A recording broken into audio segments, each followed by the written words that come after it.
tardes a todos, un placer saludarlos y darles la bienvenida a esta edición de Zoom de Noticias. ¿Cómo andas, Santi? ¿Cómo estás, Jimmy? Un gusto saludarte. Vamos a comenzar a desarrollar algunos de los temas destacados de esta edición de Zoom de Noticias.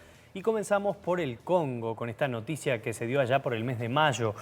4 expertos están trabajando en aquel lugar, al volcán Nyiragongo, que entró en erupción el pasado 22 de mayo y dejó grandes daños. Su misión era utilizar drones y sistemas de cámaras para evaluar los aludes de tierra e intentar determinar si el cráter se está derrumbando. El ascenso a 3.470 metros fue realizado por el mismo sendero que suelen recorrer los turistas y les tomó 5 horas. La llegada a la cumbre brindó una vista del cráter aparentemente cercano a colapsar. El descenso lo realizaron al día siguiente, ya que pasaron la noche dentro del volcán. El retorno a Goma les tomó 3 horas. Más adelante les mostramos la tarea que se realiza dentro de este volcán. Y más adelante, también aquí en Zoom de Noticias, les vamos a contar posibles levantamientos de restricciones en España. Se va a dejar de utilizar el tapabocas en espacios públicos. ¿De qué modo nos afecta la contaminación lumínica? Y un estudio que revela cómo será el mercado laboral cuando vuelva a la normalidad. También trataremos ese tema. Hacemos una pausa en Zoom de Noticias. Ya venimos.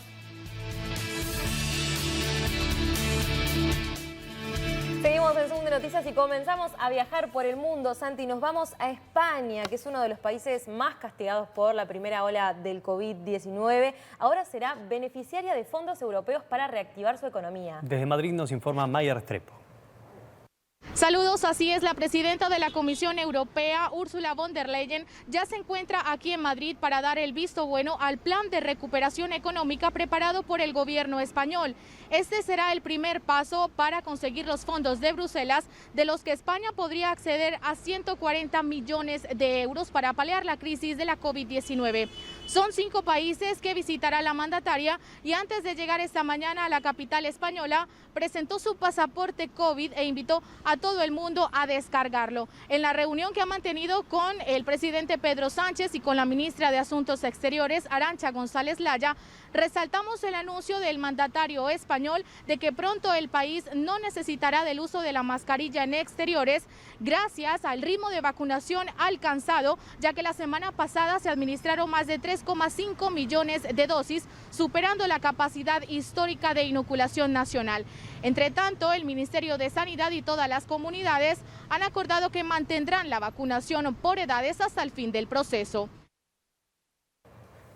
Seguimos con otros temas. Es momento de abrir el espacio mascotero en Zoom de Noticias para hablar del nacimiento de una jirafa en México. Sí, mide 2 metros y todavía no tiene nombre. Será elegido por el público. Vamos a conocerla. Nació hace 3 semanas y ya pesa más de 80 kilos y mide más de 2 metros. Esta jirafa es la nueva habitante del zoológico San Juan de Aragón. El padre se llama Bao Bao, que es un macho de 10 años de edad, y la hembra se llama Casia, es una hembrita de 12 años, entonces prácticamente son adultos jóvenes. Las jirafas llegan a vivir hasta 35 años bajo cuidado humano. Las primeras 2 semanas la cría y su madre permanecieron juntas. El 9 de junio se unieron a las 4 jirafas del grupo. Por ahora, esta tierna jirafa solo se alimenta de leche materna. Por eso los veterinarios velan por la dieta de Acacia. Ahorita se alimenta de leche materna, que prácticamente va a estar alimentándose 8 o 9 meses de la leche. En algunos casos llegan a alimentarse hasta 1 año, pero aproximadamente se destetan a esa edad y a los 4 meses ya empiezan a comer sólido. Las jirafas son los animales terrestres más altos. Sin embargo, son una especie en peligro de extinción. La caza y la pérdida de su hábitat son las principales causas. Se estima que en los últimos años la población de jirafas se redujo un 40%. La pequeña jirafa aún espera un nombre. En los próximos días los mexicanos votarán por este. Mientras tanto, ya recibió a sus primeras visitas. Es que se preocupan por todo ese tipo de animales y es muy bonito ver que hay reproducción aquí en México. La convocatoria para el nombre de la cría se publicará en la página de la Secretaría del Medio Ambiente. Una ternura, la verdad. Bueno, nos vamos hasta Londres ahora porque les presentaremos un autocohete que es capaz de alcanzar velocidades de hasta 1.600 kilómetros por hora. Este vehículo supersónico tiene 2 objetivos: buscar una velocidad de récord y además atraer a los niños a la ciencia. El Bloodhound SSC está equipado con un motor de 135.000 caballos, una potencia equivalente a 180 autos de Fórmula 1. Este automóvil es una síntesis tecnológica que toma elementos del mundo de los autos, los aviones y las naves espaciales. Está equipado con 3 propulsores y la cabina de pilotaje se parece a la de un avión caza. Sin embargo, el objetivo de este automóvil supersónico no es solo batir un récord mundial de velocidad, sino atraer a los niños al mundo de la ciencia. Más de 100.000 estudiantes de 6.000 colegios británicos y sudafricanos participaron indirectamente en el proyecto. El récord de velocidad con un automóvil lo batió un piloto de la Fuerza Aérea Real en 1997, quien alcanzó unos 1.228 km por hora con el Thrust SSC en el desierto estadounidense de Nevada. Este récord, que superó la velocidad del sonido, sigue estando vigente. La idea del equipo de Bloodhound es superar esta marca y llegar a los 1.287 kilómetros el próximo año en el desierto Haqumpan en Sudáfrica y llegar a los 1.609 kilómetros por hora en el 2017. El costo del proyecto se estima en $23 millones.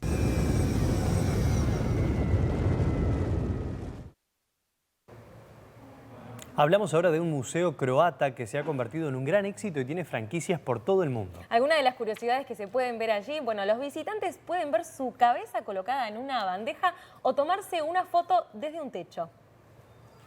Ver tu propia cabeza en una bandeja o posar para una foto mientras caminas por el techo. Son las imágenes absurdas mostradas por un museo croata que se ha globalizado. El museo exhibe decenas de ilusiones ópticas, una de ellas la favorita de los visitantes, la sala Ames, que tiene un efecto de Alicia en el País de las Maravillas en el tamaño de personajes que la integran, y la sala antigravedad. Para sorpresa de sus creadores, el museo fue inmediatamente un gran éxito. Más de 100.000 visitantes en su primer año lo convirtieron en el museo más popular de Zagreb.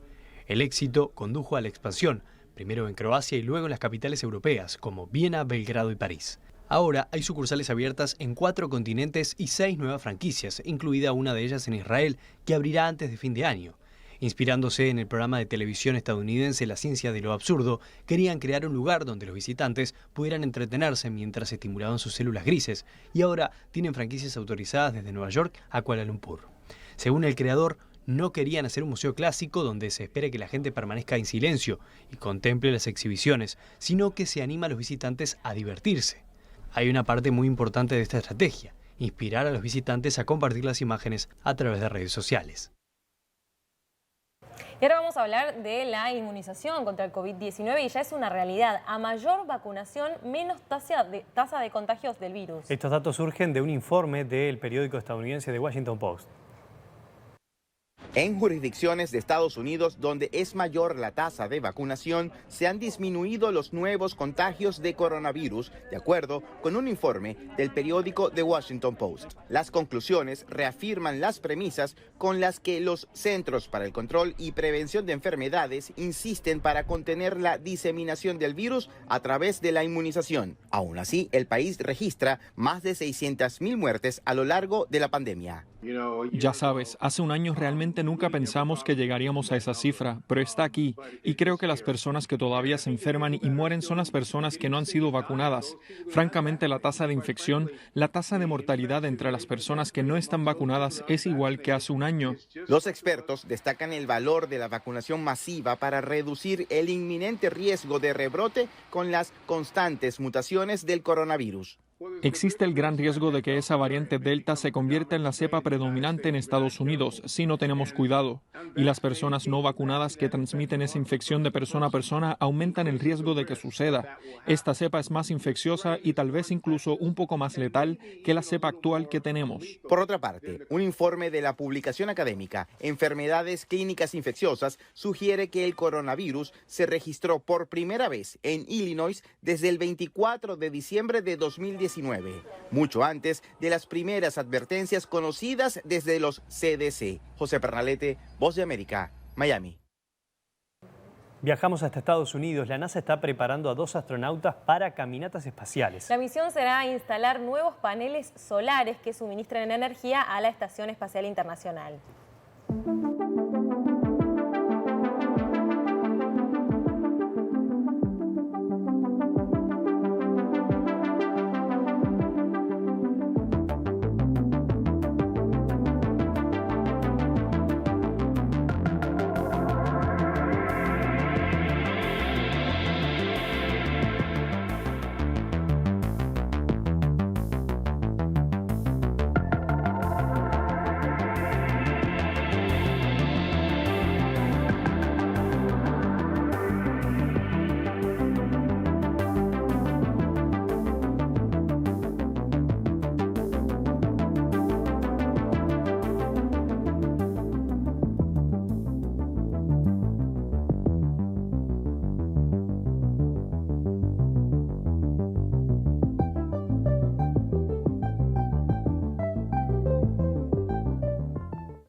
Y vamos a hablar de algo que veníamos anunciando hace días en Zoom de Noticias, y es que finalmente se vieron cara a cara el presidente americano Joe Biden y su homólogo ruso Vladimir Putin. Con la presencia de estos dos líderes, el despliegue de seguridad fue muy importante, terrestre, aéreo y hasta en el agua.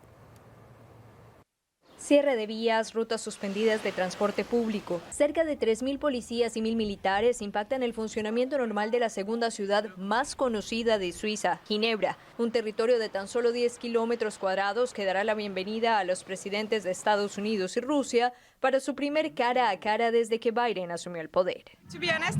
Para ser honesta, no estoy segura del propósito del encuentro, pero sé que para mi trabajo es un poco complicado. Casi todas las calles están cerradas y es un poco difícil caminar en estas condiciones. Por la ONU, Suiza es un país neutral, por lo que está bien que la gente venga aquí y haga esto, pero tal vez Ginebra no era la ciudad más apropiada para este tipo de reunión. Parc Lagrange, lugar en el que se llevará a cabo el encuentro, fue cerrado desde hace casi una semana para garantizar la seguridad, algo que ha incomodado a varios de los 200.000 habitantes de la ciudad. Además del dispositivo terrestre, la Fuerza Aérea Suiza monitoreará desde un día antes hasta un día después el espacio aéreo en un radio de 50 kilómetros respecto al sitio del encuentro. La Guardia Costera estará a cargo del monitoreo del lago Lagat, que colinda con la parte frontal del sitio establecido para la reunión, y el Consejo Federal aclaró. Las Fuerzas Armadas serán responsables de proteger las representaciones extranjeras y proporcionarán equipos a la Policía Cantonal de Ginebra para el transporte aéreo y del lago. Teniendo en cuenta que continuamos en pandemia, en materia de bioseguridad también hay ordenanzas. El uso de máscaras sigue siendo obligatorio en interiores, al igual que la prueba negativa de COVID o muestra de vacunación completa para los asistentes al evento. Laura Sepúlveda, Voz de América, Ginebra, Suiza. Los invitamos a hacer un poco de historia. 5.000 años atrás, este fue el origen de Caral, la ciudad más antigua de América. Sus tierras son invadidas por agricultores y han sufrido de saqueos. La ciudad sagrada de Caral en Perú es cuna de la civilización más antigua de América. Pero la pandemia y el confinamiento han traído amenazas a este tesoro de la arqueología y al equipo de expertos encargado de su conservación. La UNESCO declaró Caral Patrimonio Cultural de la Humanidad en 2009. Desarrollada entre los años 3000 y 1800 a.C., la cultura Caral es la madre de América. Contemporánea de las de Mesopotamia y Egipto, esta civilización surgió 45 años antes que la Inca en una meseta desierta y árida. Poco de eso importa a los invasores, quienes, aprovechando la poca vigilancia policial en los 107 días de cuarentena entre marzo y junio de 2020, invadieron unas 10 hectáreas del sitio arqueológico Chupacigarro para sembrar paltas, frutales y pallares, un tipo de judía peruana. Durante el confinamiento hubo algunos saqueos de bienes arqueológicos en la zona, y en julio la policía detuvo a 2 personas por destruir parcialmente un sitio que contenía tumbas con momias y cerámicas en el Cerro Centinela. Shady, quien inició las excavaciones en 1996, sostiene que detrás de los invasores se encuentran traficantes de terrenos. Las amenazas han obligado a esta mujer a vivir en Lima bajo vigilancia. El gobierno peruano la condecoró la semana pasada con la Orden al Mérito por servicios distinguidos a la nación por su obra en Caral. En octubre, el sitio reabrió sus puertas a los turistas que todavía llegan a cuentagotas debido a la pandemia.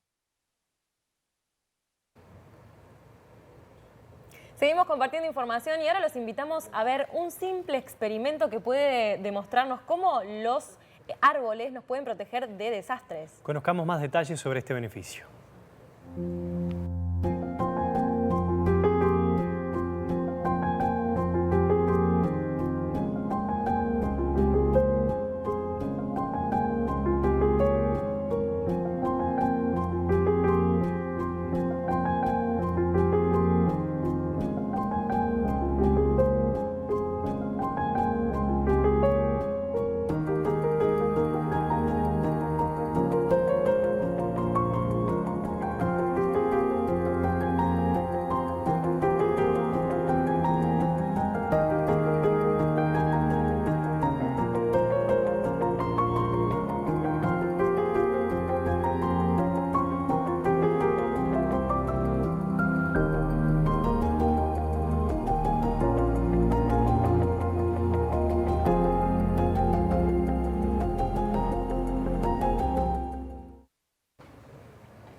Seguimos recorriendo el mundo y vamos a hablar de restos de barcos que se encuentran en situación de náufrago en las costas de Singapur. Sí, la próspera Singapur ha sido durante mucho tiempo un centro de comercio marítimo en las rutas que conectan el Océano Índico y el Mar de China del Sur. La primera nave naufragada descubierta después del 2015 transportaba cerámicas chinas que posiblemente datan del siglo XIV. Algunas de estas piezas eran similares a artefactos hallados en excavaciones terrestres, lo que demuestra que Singapur ya era un centro comercial mucho antes de la llegada de los colonizadores británicos en 1819. Las exportaciones submarinas en torno al primer barco condujeron al descubrimiento del segundo, un barco comercial construido en India que se hundió en el 1796 cuando navegaba desde China hasta India. Los objetos recuperados en estas exploraciones son cerámicas chinas, vasos y artefactos de ágata, anclas y cañones. Seguimos con otros temas para hablar de la contaminación lumínica y el efecto negativo que tiene sobre los pájaros. Sí, además se ha demostrado que puede provocar trastornos de sueño y problemas de concentración para las personas. A fines del siglo XVIII, en París, cuando caía la noche y había luna llena, solo se encendían la mitad de los faroles de la calle. Y no era por un tema ecológico, sino por ahorrar. Hoy, la contaminación lumínica representa una verdadera calamidad. Cuando cae la noche, la iluminación pública de edificios, de estadios o las luces de los vehículos envuelven a la ciudad de un halo luminoso que no deja ver las estrellas. Un fenómeno que se ha acelerado en los últimos 20 años, a tal punto que desde el espacio en las noches se pueden ver grandes partes de la Tierra. Pero los peligros son varios. La luz artificial atrae a millones de insectos que no pueden servir de alimento para los pájaros, y esto desequilibra la cadena alimenticia. Desorienta a los pájaros migratorios que no pueden ver las estrellas y desregula el ciclo de vida de los árboles, pues la luz nocturna hace que pierdan las hojas más tarde de lo habitual. Para el ser humano también es peligroso. Provoca trastornos de sueño, problemas de concentración y, según algunos estudios, la fuerte y duradera exposición a la luz artificial aumenta el riesgo de contraer cáncer. Así y todo, muchas veces se gasta luz inútilmente, se la enciende apuntando al cielo o a las fachadas en lugar de alumbrar el suelo. Hablamos ahora del mercado laboral. ¿Cómo cambiará en el futuro? Expertos en temas de empleo aseguran que tras pasar la pandemia, el teletrabajo será cerca de un 20%.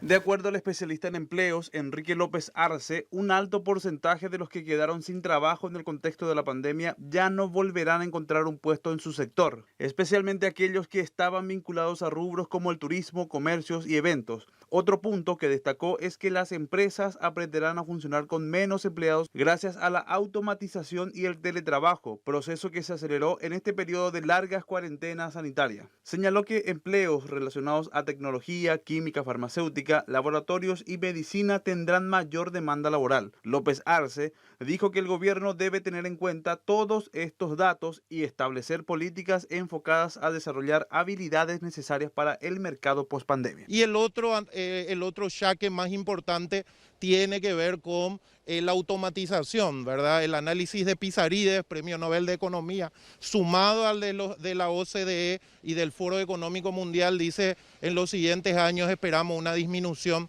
del cerca del 15% del empleo que viene por la automatización de procesos.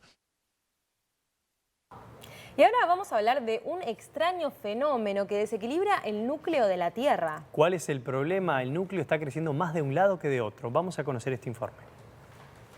El núcleo interno de hierro sólido de la Tierra está creciendo más rápido en un lado que en el otro, algo que no había ocurrido desde que comenzó a congelarse el hierro fundido del núcleo hace 500 millones de años. Según un nuevo estudio por sismólogos en la Universidad de California, las razones de este extraño fenómeno son desconocidas. El mayor crecimiento en un lado del núcleo sugiere que algo en el manto externo de la Tierra debajo de Indonesia está eliminando calor del núcleo interno a un ritmo más rápido que en el lado opuesto, ubicado debajo de Brasil. ¿Qué quiere decir esto? Un enfriamiento más rápido en un lado aceleraría la cristalización del hierro y el crecimiento del núcleo interno en ese lado, lo que tiene implicaciones para el campo magnético de la Tierra.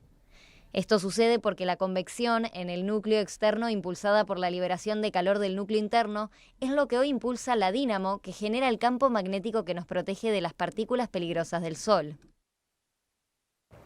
Para despedirnos, viajamos hasta el Congo para hablar del volcán Nyiragongo, que estuvo en erupción en mayo. Hay un problema, los científicos estuvieron trabajando en medio de la niebla, el viento y las cenizas para conseguir más pruebas. Nos vamos con esta información y nos reencontramos mañana a las 18:30. En la pantalla de Canal 4, vivo para vos. Después de partir desde el Observatorio Vulcanológico de Goma, 4 expertos se dirigieron hacia el volcán, protegidos por una decena de guardabosques armados. Su misión era utilizar drones y sistemas de cámaras para evaluar los aludes de tierra e intentar determinar si el cráter se está derrumbando. El ascenso hasta 3.470 metros fue realizado por el mismo sendero que suelen recorrer los turistas, que fue cerrado desde la erupción el 22 de mayo.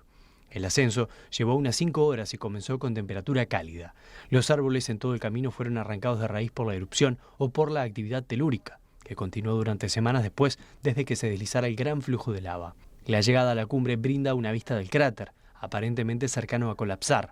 Al caer la noche, pueden verse restos de lava incandescentes en el fondo del cráter. El equipo, que también comprende a 7 porteadores y 2 cocineros, durmió en pequeñas cabañas para turistas, ubicadas al borde del cráter. Esta fue la segunda expedición de este tipo desde la erupción del 22 de mayo. El sábado de mañana, el descenso por las pendientes de las laderas demoró unas 3 horas.